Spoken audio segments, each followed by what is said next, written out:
ముఖ్యంగా విమానాశ్రయం కడతాను అన్నారని చెప్పలేదండి. ప్రపోజల్ పెట్టారు అంతే. ప్రపోజల్ అంటే రావెల అనే ఒక ఏరియా ఎక్కడో పాపం అక్కడ అంతకుముందు గజం ఎంత రేటు ఉందో నాకు తెలియదు, కానీ ఇప్పుడు ఎయిర్పోర్ట్ వస్తుంది అనే మాటతో చుట్టూ రియల్ ఎస్టేట్ని పెంచుతున్నారు.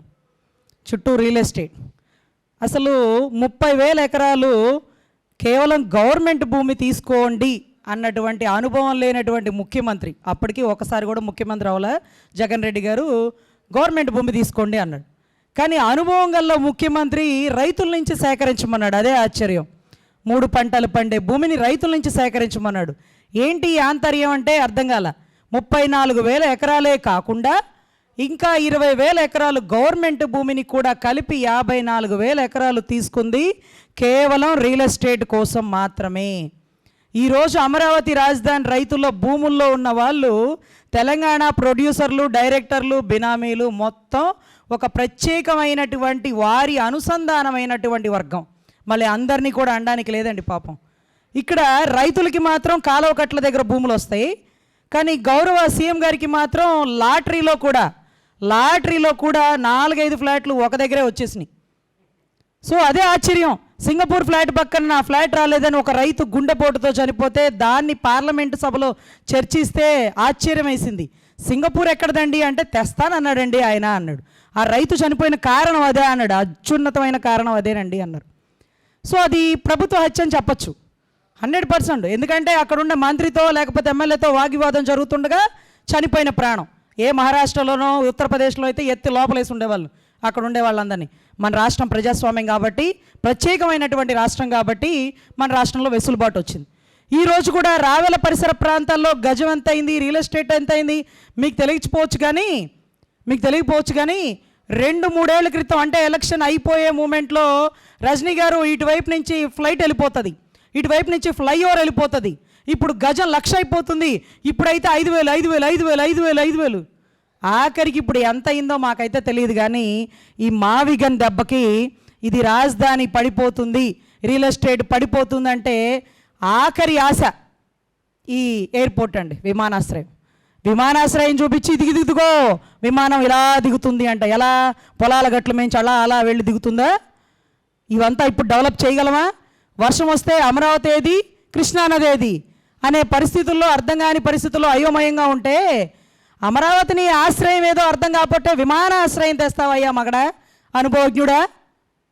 అనుభవజ్ఞుడా అనే పరిస్థితికి వచ్చేసిందండి. ఇప్పుడు ఈ ప్రపోజల్ పెట్టిన దగ్గర నుంచి మీరు గమనిస్తే సరదాగా ఇక్కడ ఏమన్నా కొనొచ్చా గజం అంటే కొనండి సార్, ఈ పక్కనే బసవతారక హాస్పిటల్, ఆ పక్కనే అది, ఆ పక్క ఏవి అవే ఖాళీ స్థలాల్ని గాలి మీద మేడల్లా చూపించినట్టుగా అదిగో అది బసవతారక హాస్పిటల్. ఏది భూమి పూజ గంగా జలాలు తెచ్చినటువంటి భూమి పూజలు మాత్రమే కనబడుతున్నాయి. ఈ రోజుకి 2 ఏళ్ల వరకు కట్టడాలే కట్టకూడదని సెంట్రల్ ప్రపోజల్ పెట్టేసింది. ఏంటి సార్ కట్టట్లేదంటే కడదాం అనుకున్నాం రజనీ గారు, కానీ సెంట్రల్ పాపం సంతకం పెడితే కట్టేసి ఉండేవాళ్ళం. ఒక్క కంపెనీలు రావు, తార్మార్ తక్కర్మార్, హైకోర్టు, సెక్రటేరియట్, సచివాలయం, ఈ 3 మళ్ళీ ఆ మూడే. అరే ఆ 3 ఉద్యోగాలు ఎవరికి వస్తాయి? అదే హైకోర్టు లాయర్లు, అదే జడ్జిలు.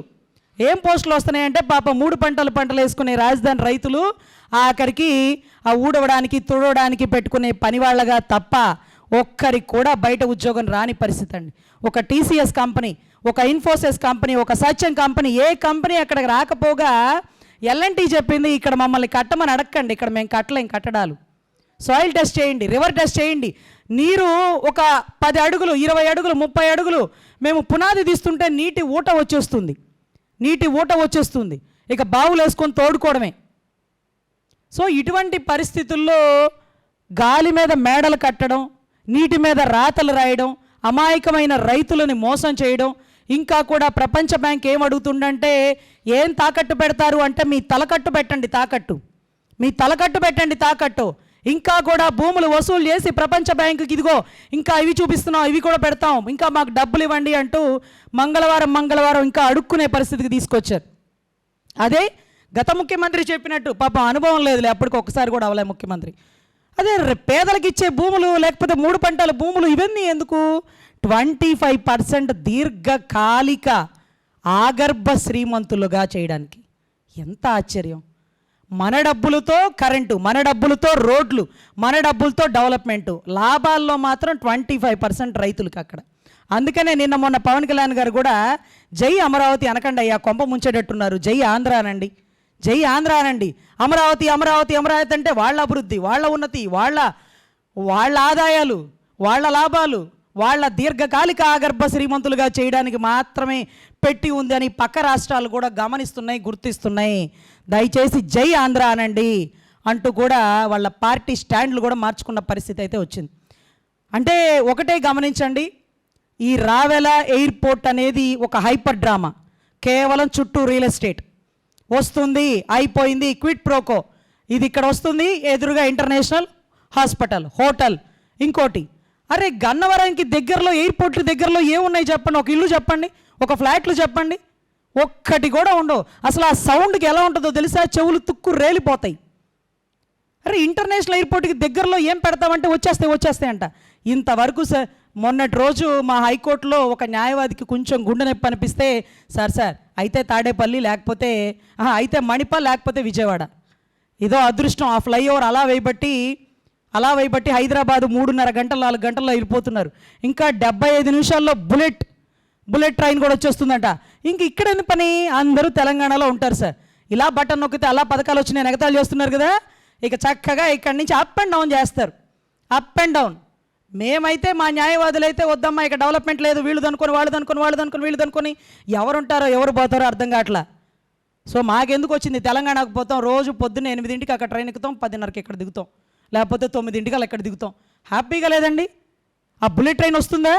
అది పొలాల మధ్యలోంచి వేస్తారా?